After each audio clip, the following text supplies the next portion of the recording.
अघि मसँग केवल 1 मिनेट रहेको छ जब म तपाईँको एउटा माइन्डसेटलाई चेन्ज गर्ने कोसिस गर्छु। जहाँ सबैभन्दा पहिला एउटा मर्निङ रुटिनलाई फलो गर्नु। यहाँ तपाईँहरू बिहान छिटो उठ्नुहोस् 5 बजे 6 बजे सकेसम्म बिहान छिटो उठ्ने कोसिस गर्नु ताकि तपाईँले अरूभन्दा 1 घन्टा 2 घन्टा जहिले पनि धेरै पाओस्।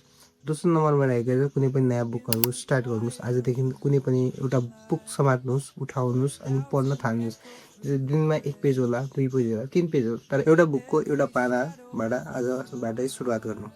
र थर्ड नम्बरमा रहेको छ कुनै पनि एक्सर्साइज गर्न थाल्नु। जस्तै सिटअप्स होला, पुसअप होला या मर्निङ वक नै होला। मर्निङ वक गर्न थाल्नु त्यसले तपाईँले एकदमै फ्रेस बनाउँछ र तपाईँको माइन्डसेटलाई थोरै भए पनि चेन्ज गर्ने कोसिस गर्छ। र चौथो नम्बरमा रहेको छ बिहान उठ्ने बित्तिकै आफ्नो बेडलाई मिलाउनुहोस्। एकदमै सबभन्दा पहिला कार्य चाहिँ तपाईँको बेड मिलाउनु। यानि तपाईँले मोबाइललाई नछुनुहोस्।